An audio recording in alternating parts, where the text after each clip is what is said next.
What is up, watch friends? Welcome to another episode of Talking Timepieces with Tony. I'm Tony. Today I am wearing my Movado.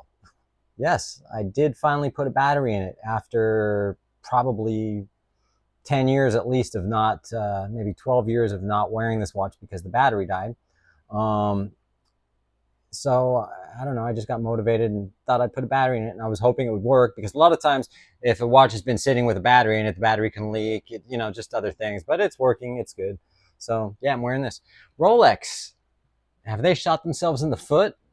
Have Rolex just screwed everything up? Well, let's roll the intro and we'll talk about Rolex and what's going on.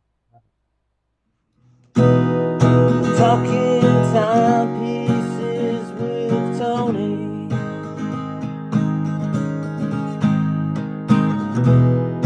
Talking timepieces with Tony.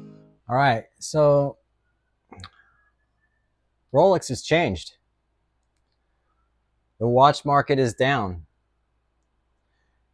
Some guys on YouTube that have imaginary friends will be shoving it down your throat saying that the watch market is dead. The watch market is not dead. All right. The premiums are dead, but the watch market isn't. Watches are as popular now as they've ever been, but it's the premiums. And that's what everyone's gotten sucked into.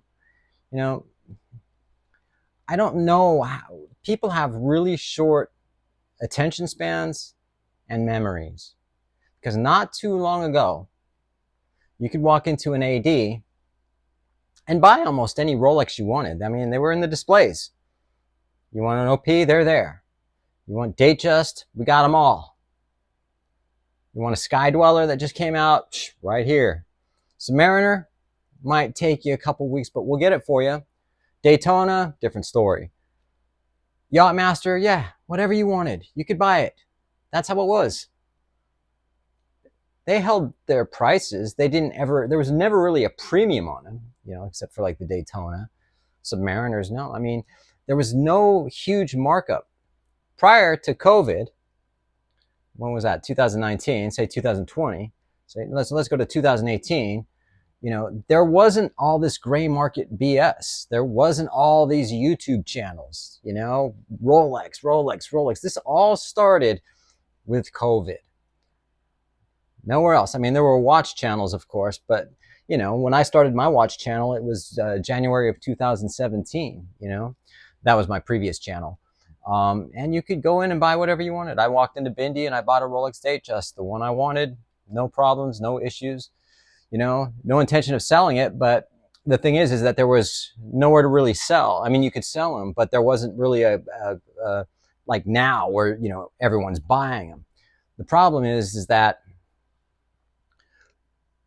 for some reason, the watch market went abnormally. It was an anomaly how it happened. But, all of a sudden, now everything has become scarce and hard to get. And there's these long waiting lists and things, like that, where just you can't get anything. You can't even get an OP. You can't get a Datejust. The Rolex AD, you go in and you take what they give you or what they allocate to you. And if you don't, that's it. You're done. Oh my God, you didn't get that Air King when you really wanted a Datejust. Now you're not going to get your Datejust. I mean, that's how it was. Oh, my AD told me I had to spend $100,000 on jewelry. All of it, and a lot of it was bullshit, and a lot of that was created from the gray market dealers that started popping up on YouTube. They get one story where the AD didn't treat him so well, and they ran with that. Well, don't go to the AD when you can get it from us, because we'll treat you real well. Well, they're trying to sell you a product, man. And people are like, oh, okay. And those channels have thousands and thousands of subscribers. And people watch those channels because that's how they think it is. And they constantly bag on the ADs. Everyone bags on the ADs. Where did Rolex shoot themselves in the foot? To a certain extent, is it Rolex or is it the ADs? Now, keep in mind, people think that the ADs are Rolex. They're Rolex. I went to Rolex and they're not. They're a third party. They're a separate entity to Rolex. But they're the direct conduits to Rolex, right? So essentially, they are representing Rolex, the brand. Do you think Rolex are happy about some of the stories that people have? That, don't get me wrong, Rolex watch YouTube channels. They see what's going on. They hear the stories. But Rolex, they are cocky. They are arrogant. The CEO is kind of a dink. They're expanding, but Rolex do want you to have a watch. They're not trying to hold those back. They ship out just as many of their 1.5 million watches, or 1 million, whatever they sell, whatever they manufacture every year, to the ADs. My AD told me a couple of years ago, when the market was still freaking hard, that they're getting just as many Rolex as they did prior to COVID. The problem is, it's the supply and demand. The demand increased exponentially to where you can't get these watches. Well, I want a sub. So does the fucking 1,000 other people that came in last week asking for one. So what makes you special, right? So what happens is, you have customers that come in and they go, my AD treated me like shit, or they said this and they said that. Again, it goes back to the gray market guys, and they run with that. They love that. You know what I mean? They love to tell you, why go there when you can come see me? I love you. I'll pet your dog. I'm a people person. By the way, I've got the Submariner you want. But we all know the market is down. And like I said, it went to a level that no one's ever heard of before. And this is just a few years ago, right? So the market is now just coming, I don't even want to call it correcting itself or whatever, going back to the way it was before all of this nonsense. This is not a crash. This is nothing to do with, the watch market's crashing. Now my Sea Dweller isn't worth $12,000 anymore. You know what I mean? It's not any of that. And people started buying, there was a period of time where people had too much money. The younger people that got the crypto coins that went out buying watches for all the wrong reasons. The problem is now is the gray market is flooded. Everybody became a flipper. Everybody. It was like, I can get this watch and I can sell it and make money. You can't do that anymore, But Rolex had an issue. They still make the watches, but when they get sent to the ADs, the ADs are now being more selective who they're selling them to. It's a little bit easier than it was to get your Datejust or your Air King or your Yachtmaster. Some people can walk in and their first ever Rolex is going to be a Submariner. And if you read the Google reviews for Bindi Jewelers Glendale, they're nothing but stellar. And they talk about, hey, my first ever watch was a Submariner. And people can comment on my channel and say, oh, you're full of shit and whatever. And that's fine. You can go ahead and do that. But, it's just basically, I don't write all the Google reviews. Plus, I know someone who their second watch was a GMT Master 2. So, it's there and it's possible. You still have to be cool, right? Now, keep in mind, when people say that the Rolex AD was an asshole to them, Rolex has secret shoppers. I don't know if you guys know that. That's a fact. That's not something I'm just coming up in my head with, My imaginary friend isn't telling me this, And they come in and there's a series of questions that they ask, watches that they want to see. And the rep, because these, all the reps that sell Rolex are trained by Rolex. You have to go to a Rolex training. There's a lot to it. You don't just get a job at Bindi and go, I'm going to sell Rolex, because that's how it works. It doesn't work like that. But so they're secret shoppers, and they come in a lot, okay? Because I've heard from you all know who my source is, but I've got a couple, not just Bindi, but people who have failed the secret shopper thing for like stupid little reasons, you know what I mean? That all goes back to Rolex, okay? So do you think an AD, if they're going to be a real asshole to you, it's more beneficial to them to be an asshole to you when you could potentially be that secret shopper? Now, if you're that guy that goes in there and is demanding and being an asshole, and trust me, I've seen it a lot, man, because I spend a lot of time at Bindi, and I've seen people come in there, the cocky, do you know who I am? I could buy every watch in here type of guy, to just the general nice kind of people, and those are the people they want to sell to. They don't want to sell to the guy that comes in with his fat wallet and whatever it is. I might be on a rant here, but, the bottom line is the secret shoppers, okay?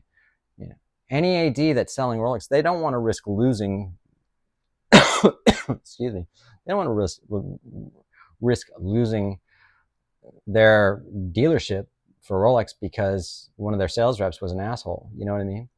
So there's more to it, and the thing is that, you're getting these guys that watch market is dead. The watch market is dead. It's like, come on, dude. I get it. He's gearing more towards the gray market guys. I get it. But, I think I mean, um, Rolex is increasing production, right?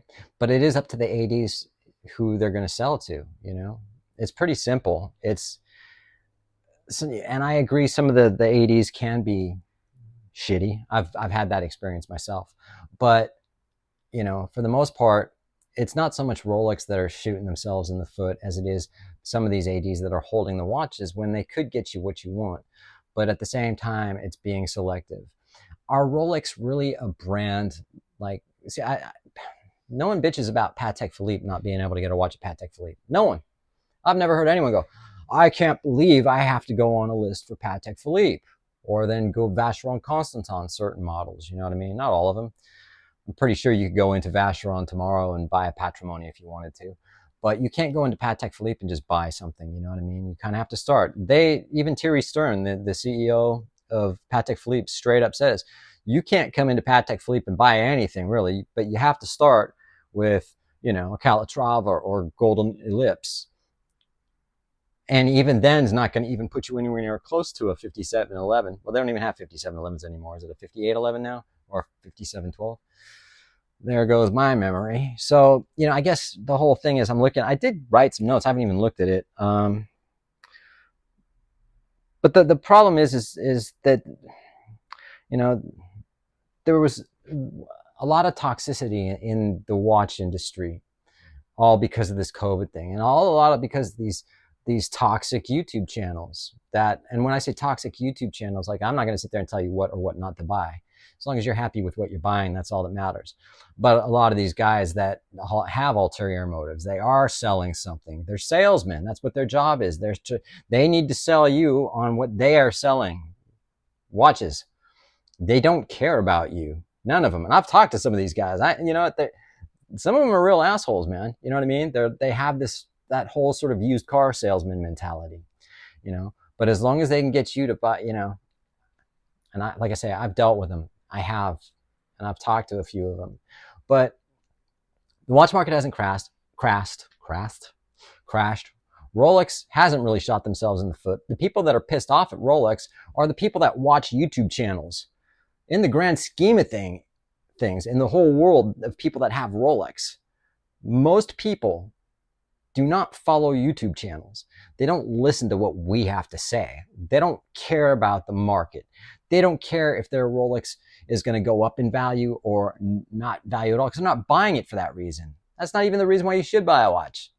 As well, does it hold its value? Is it going to go up in value? I've got more watches that have lost tons of money, but I don't care. You know what I mean? Zenith, $7,800, right? Well, on the secondary, I don't know what it is. I haven't looked, but I can tell you probably pick it up a hell of a lot cheaper. But it's not for that purpose. You buy them because you're supposed to enjoy them. When I get comments, people asking me, well, should I put it in a vault and let it sit for 10 years and hope that it appreciates? What's the point in buying it? This is ridiculous. This Rant, what it has become, almost has really, I'm just wanted to talk about Rolex a little bit, that people blame Rolex. Granted, like I said, I don't like their CEO all that much, but in the whole grand scheme of things, Rolex ain't going anywhere. The way that it is of the world now, no one can change the fact that where the economy is or what's happening in the world.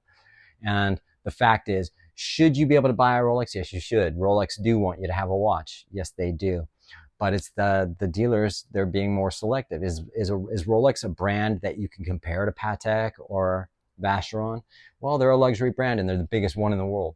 So they can do whatever they want, I suppose. You know what I mean? But, I still get comments, people saying, I don't think I'm ever going to get allocated my watch. Well, follow up. Don't be a dick. And see where it goes. So, that being said, enough on that. I appreciate you guys, and we'll see you on the next one.